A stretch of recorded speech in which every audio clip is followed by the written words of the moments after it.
سؤال مهم جدا بيتسأل دايما للفنانين خلال مسيرتهم الفنية، وهو هل اللي بيقدموه من فن ده حلال ولا حرام؟ ودايما بتكون إجابتهم إنهم بيراعوا ربنا في شغلهم وبيبقوا حريصين في اختيار أعمالهم على قد ما بيقدروا، وصراع الحلال والحرام ده بيبدأ معاهم من أول عمل ليهم. وفي منهم اللي بيتمنى إنه يجي عليه وقت ويبطل تمثيل أو غنى، أو تاخد قرار بالاعتزال والالتزام بالحجاب وتعليم الدين. واحنا النهارده هنكلمكم عن فنانين اعلنوا اعتزالهم علشان العباده. امل حجازي.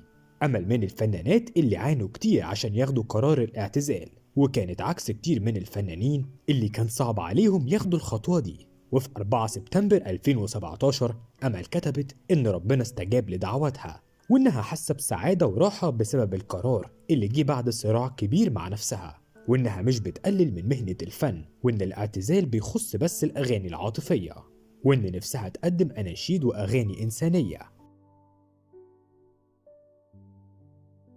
وكتير دعموها في القرار اللي أخدته، وكل فترة بتظهر وبتأكد إن قرار الحجاب والاعتزال نهائي وما فيهوش أي رجعة بالنسبة لها، وإنها استحالة تتخلى عن قربها من ربنا. كيف اجتني الحالة؟ هداية من ربنا. الشغلة ما يعني كنت طالبة الهداية من ربنا، والله استجاب الحمد لله لدعوتي، وهداني انه اعتزل الفن واني اتحجب. فضل شاكر. في 2012 أعلن الفنان فضل شاكر إنه هيعتزل الفن، وقال إنه حس إن الفن بقى فيه إسفاف وإنه بعيد جدا عن ده، وكان بقاله سنين نفسه ياخد خطوة الاعتزال ويقرب لربنا، بس ما عداش 6 سنين ورجع تاني للفن. وكتير قال إن تراجعه عن الاعتزال كان بسبب الظروف السيئة اللي حصلت له بعد تصريحاته السياسية اللي معظم الناس شافتها تطرف ضد لبنان، واتحكم عليه بالسجن لمدة 15 سنة.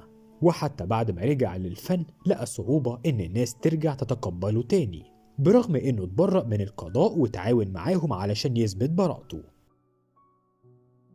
الفنانة حنان ترك. من كتر حيرتها بخصوص قرار الحجاب كانوا بيقولوا عليها مجنونة، لأنها كانت بتحب تصلي جدا وبتحب تبقى قريبة من ربنا في كل العبادات، وبرضه كانت حاسة إنها مقصرة. هفهمك أنا هفهمك. وحبها للفن أخرها كتير في خطوة الحجاب، لحد ما حصلت المعجزة وقدر شيخ يقنعها إن الحجاب فرض. وبرغم إنها ما كانتش معتبرة إن الفن في حد ذاته حرام، ومثلت أكتر من عمل وهي محجبة، إلا إنها قررت في الآخر إنها تعتزل نهائيا، لأن كان في تصرفات بتتعارض مع الحجاب. إنه الحجاب بالنسبة لي ما كانتش عبارة عن إن أنا ألف شعري عشان أخبيه وهو ده وبس. الحجاب حجاب. أنا مش عارفة يعني عشان أكمل في التمثيل وأنا محجبة. أنا مش عارفة، لأن الفنان اللي جوايا عايز يعمل المشاهد كما يجب، والله اللي جوايا بيحتم عليا إن أنا أحفظ دينه وأحفظ حجابي وأحفظ الخطوة اللي ربنا سبحانه وتعالى أكرمني بيها. شيماء سعيد. في 2018 طلعت الفنانة شيماء سعيد في 10 مساء واتكلمت عن أسباب اعتزالها الفن ولبسها الحجاب، وقالت إن القرار ده ما جاش فجأة، وإنها طول عمرها فنانة ملتزمة ما بتقدمش أي إسفاف، بس احتاجت إنها تقرأ أكتر وتفهم في الدين. وبعد ما قرت وترددت لفترة طويلة أخدت قرار الحجاب والاعتزال بشكل نهائي. اختيار يا دنيا يا ربنا سبحانه وتعالى.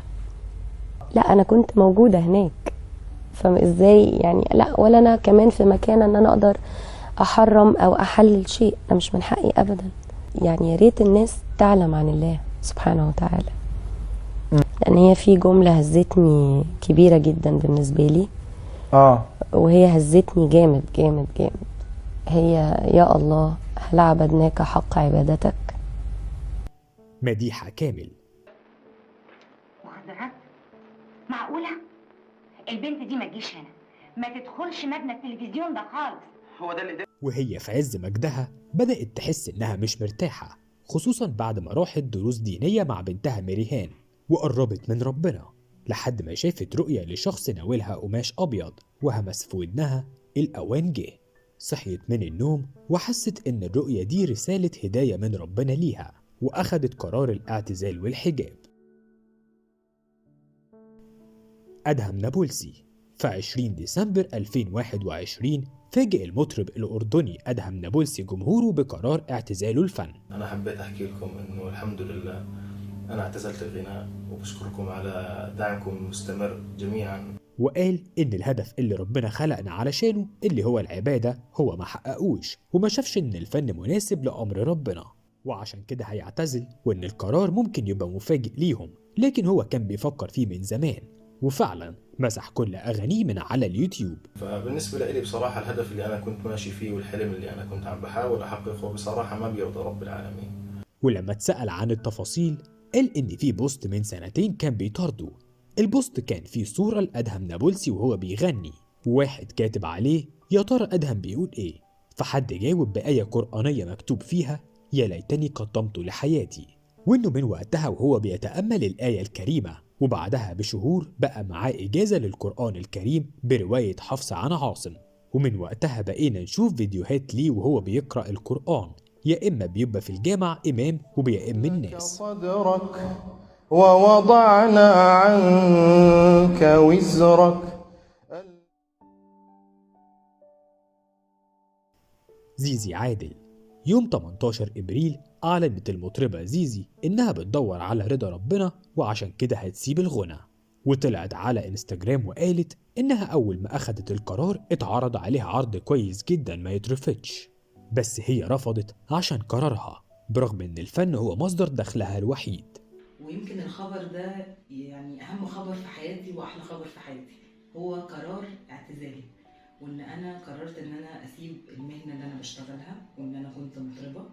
ويمكن القرار ده أنا ما خدتوش امبارح، يعني بالعكس القرار ده أنا واخده بقالي فترة كبيرة جدا، ويعني يمكن إن أنا ما طلعتش أقول لكم الخبر ده لأن أنا كنت حابة إن أنا يعني اتكلم مع نفسي والناس القريبه مني جدا، وهم يمكن عارفين نفسهم، كذا شخص كده قريب مني، والناس دي دعمتني جدا لما قلت لهم على قراري ده، وشجعوني جدا ان انا اعمل كده. وبكده دي تكون نهاية الحلقة، أتمنى تكون عجبتكم. ما تنساش تعمل لايك للصفحة عشان يوصلك كل فيديوهاتنا الجديدة.